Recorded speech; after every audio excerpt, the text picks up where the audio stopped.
পরিবারের মুখে হাসি ফোটানোর স্বপ্ন নিয়ে দেশ ছেড়েছিলেন তারা, কিন্তু ভাগ্যের নির্মম পরিণতিতে ফিরতে হলো কফিনবন্দি হয়ে। সৌদির একটি কারখানায় অগ্নিকাণ্ডে নিহত ১৬ বাংলাদেশির মধ্যে শনাক্ত হওয়া ৯ জনের মরদেহ দেশে পৌঁছেছে। বৃহস্পতিবার বিকেল ৪:৫ বিমান বাংলাদেশ এয়ারলাইন্সের BG340 ফ্লাইটে মরদেহগুলো হজরত শাহজালাল আন্তর্জাতিক বিমানবন্দরে আসে। স্বজনদের পাশাপাশি সেখানে উপস্থিত ছিলেন প্রবাসী কল্যাণ ও বৈদেশিক কর্মসংস্থান মন্ত্রী আরিফুল হক চৌধুরী এবং পররাষ্ট্র প্রতিমন্ত্রী শামা ওবায়েদ।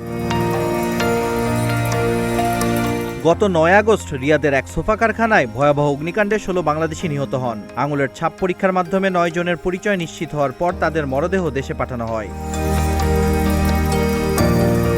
নিহতদের মধ্যে নওগাঁর আত্রাইয়ের ৭ জন, উদনপই গ্রামের মোহাম্মদ ফরিদ, গোহালি গ্রামের রুবেল প্রামাণিক, কলিমুদ্দিন ইসলাম, মোহন আলী ও তার ছোট ভাই সুমন আলী, ডুবাই গ্রামের সোহেল রানা এবং পারকাসুন্দা গ্রামের আব্দুল জলিল সরকার। এছাড়া নাটোরের নলডাঙ্গার রবিউল ইসলাম ও রাজশাহীর বাগমারার শ্যামল উদ্দিনের মরদেহ এসেছে।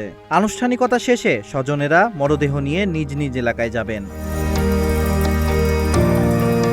পররাষ্ট্র প্রতিমন্ত্রী শামা ওবায়েদ জানিয়েছেন, বাকি ৭ জনের মরদেহ দেশে আনার চেষ্টা চলছে। পরিবারের সহযোগিতায় ডিএনএ টেস্টের মাধ্যমে তাদের শনাক্ত করার কাজ শেষ হলেই দেশে আনার ব্যবস্থা করা হবে।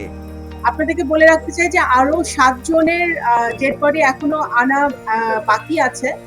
তাদের শনাক্ত চলছে, যেহেতু একটি আগুন লেগেছিল এবং অত্যন্ত দুরবস্থায় হয়ে গিয়েছিল আমাদের যারা ওখানে কর্মরত ছিলেন ভাইরা, তাদের একটা শনাক্ত করার জন্য একটা ডিএনএ টেস্ট করতে হবে।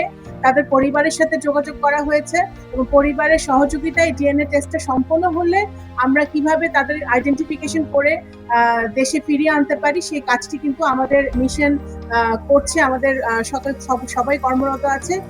পরিবারের স্বপ্ন পূরণে বিদেশে যাওয়া এই মানুষগুলোর মৃত্যুতে স্বজনদের মাঝে নেমেছে শোকের ছায়া। Abid Hasan, green TV digital.